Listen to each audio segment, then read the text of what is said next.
नमस्ते। कहानियाँ दिल की में आपका एक बार फिर से स्वागत है। कैफ़े में जाकर एक गरम चाय या कॉफ़ी का मज़ा लेना, खास करके सर्दी या बारिश के मौसम में, एक अलग ही मज़ा देता है।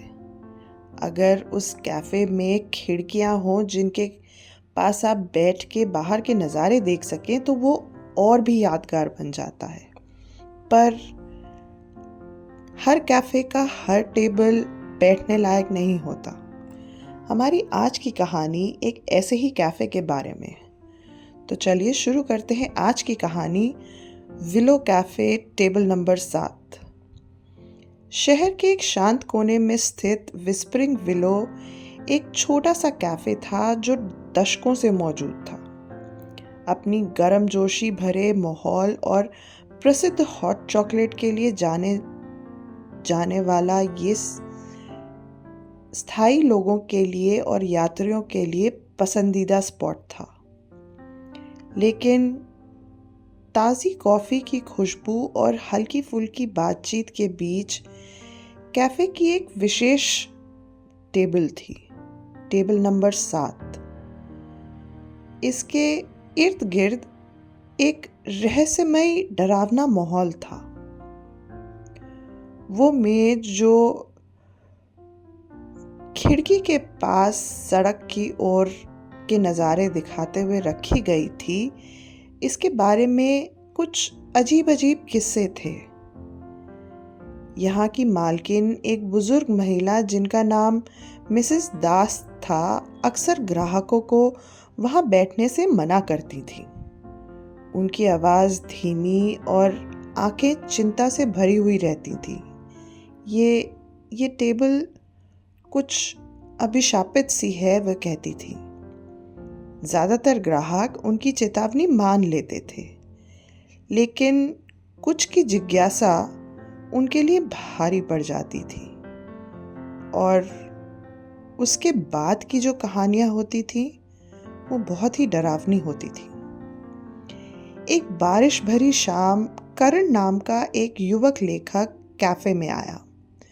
पूरी तरह से भीगा हुआ, अपने लैपटॉप को कसकर पकड़े हुए, उसने टेबल नंबर 7 की ओर देखा। श्रीमती दास की चेतावनी के बावजूद वो उसी पर जाकर बैठ गया। कृपया कहीं और बैठ जाइए, मिसेस दास ने जल्दी से कहा। आवाज में चेतावनी थी, लेकिन करण ने मुस्कुराते हुए अनदेखा कर दिया। मैं सिर्फ लिखने आया हूँ, आप मेरी चिंता मत कीजिए। कैफे शांत था और करण को एकांत पसंद आया। उसने अपना लैपटॉप खोला और अपना लिखने का काम शुरू कर दिया। खिड़की पर पड़ती बारिश की बूंदों की आवाज एक सुकून देने वाली पृष्ठभूमि बना रही थी। लेकिन कुछ मिनटों बाद उसे एक अजीब सा एहसास हुआ। ऐसा लगा जैसे उसके पीछे कोई खड़ा होकर उसे देख रहा हो। उसने मुड़कर देखा, लेकिन वहां कोई नहीं था। उसने इस एहसास को नजरअंदाज कर दिया और दोबारा लिखना शुरू कर दिया। अचानक उसके लैपटॉप की स्क्रीन झिलमिलाने लगी और अपने आप कुछ शब्द स्क्रीन पर आने लगे। तुम यहां क्यों बैठे हो? करण एकदम ठिठक गया। उसकी उंगलियां कीबोर्ड पर नहीं थीं, फिर भी शब्द आने लगे। अब चले जाओ, इससे पहले कि बहुत देर हो जाए। ये पढ़कर उसने घबराकर लैपटॉप बंद किया। इधर उधर देखा, पर कैफे खाली था। केवल मिसेस दास काउंटर से उसे चिंता भरी निगाहों से देख रही थी।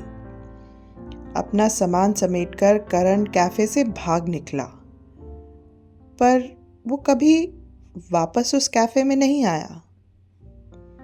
कुछ हफ्तों बाद एक जोड़ा, प्रिया और रमेश, घूमने के बाद थके हुए कैफे में आए। टेबल नंबर 7 के काले किस्सों से अनजान, उन्होंने खिड़की के पास उस मेज को चुना। श्रीमती दास जल्दी से उनके पास गईं और उनका चेहरा एकदम सफ़ेद था। उन्होंने कहा, आप यहाँ नहीं बैठ सकते, कृपया कोई और मेज़ चुन लीजिए। ये ठीक है, प्रिया ने हंसते हुए कहा, हम बस कॉफ़ी पीने आए हैं, ज़्यादा देर नहीं रुकेंगे। श्रीमती दास ने उन्हें वार्न करने की कोशिश की, पर उन्होंने नहीं सुनी। आखिरकार मिसेस दास उनका ऑर्डर लिए उनकी टेबल पर हाथ कांपते हुए पहुंची और उनका ऑर्डर वहां पे रख दिया। प्रिया और रमेश खुशी खुशी बातें कर रहे थे, सेल्फी लेने में लगे थे और अपनी कॉफ़ी पीने का सोच ही रहे थे। प्रिया ने खिड़की में अपने बाल ठीक करने के लिए देखा तो उसको कुछ अजीब दिखा। उसका प्रतिबिंब गायब था। खिड़की पर कैफे की बाकी सारी चीजें दिख रही थी सिवाय उसके प्रतिबिंब के। रमेश, उसने कांपती हुई आवाज में धीरे से बोला, खिड़की देखो।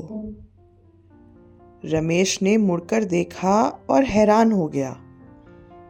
उसका प्रतिबिंब था, लेकिन प्रिया की तरफ का कांच खाली था। वो हंसा, शायद ये एंगल की वजह से होगा, तुम भी ना। प्रिया ने ध्यान से खिड़की में देखा। उसकी सांस ने कांच को धुंधला कर दिया, लेकिन वहां उसके प्रतिबिंब की जगह गहरी धंसी हुई आंखों का एक जोड़ा उसे घूर रहा था।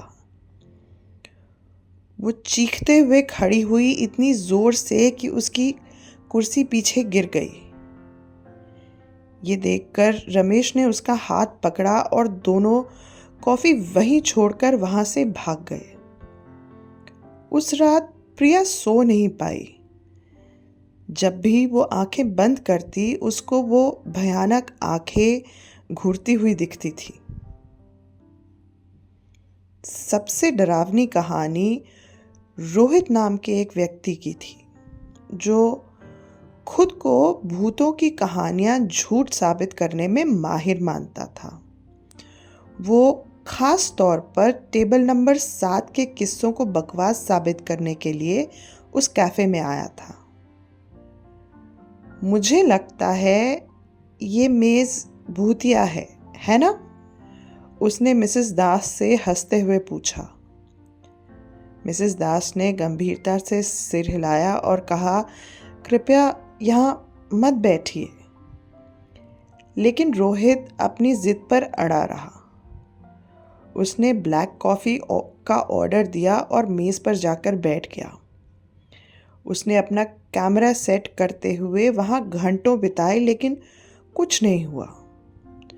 अब रोहित को खुद पर गर्व महसूस हो रहा था। देखा, ये सिर्फ एक मेज है, उसने खुद से बड़बड़ाया। जब कैफे रात में खाली होने लगा तो रोहित ने जाने का फैसला किया, लेकिन जैसे ही वो उठा, वो खुद को फिर से उस कुर्सी पर बैठा हुआ पाता था, अपने बिना छुए ब्लैक कॉफी के कप के साथ। हैरान होकर उसने फिर से कोशिश की, लेकिन फिर वही हुआ। चाहे वो कितनी बार भी उठे, वो हमेशा उसी जगह लौट आता था। कैफे की लाइट्स अचानक झपकने लगी, फुसफुसाहटें हवा में गूंजने लगी। रोहित का दिल अब तेजी से धड़कने लगा था जब उसे एहसास हुआ कि ये आवाजें उसका नाम ले रही हैं। अचानक उसके कैमरे की स्क्रीन ऑन हो गई और उसमें उसे अपना ही चेहरा डर से भरा हुआ बार बार दिख रहा था। मेरी कोई मदद करो, उसने धीरे से कहा, लेकिन उसकी आवाज उन आवाजों में दब गई। अगली सुबह जब मिसेस दास कैफे लौटी तो उन्होंने मेज खाली पाई। रोहित गायब था, लेकिन उसका कैमरा मेज पर पड़ा था, बार बार उसका डरा हुआ चेहरा दिखा रहा था। मिसेस दास ने एक गहरी सांस ली और धीरे से कहा, मैंने तुम्हें चेतावनी दी थी। और फिर उन्होंने मेज को साफ किया जैसे कुछ हुआ ही ना हो। द विस्परिंग विलो आज भी खड़ा है, अपनी गर्म रोशनी और गर्म माहौल के साथ ग्राहकों को अंदर बुलाता हुआ। टेबल नंबर 7 खिड़की के पास आज भी वैसे ही है, साफ सुथरी और आकर्षक।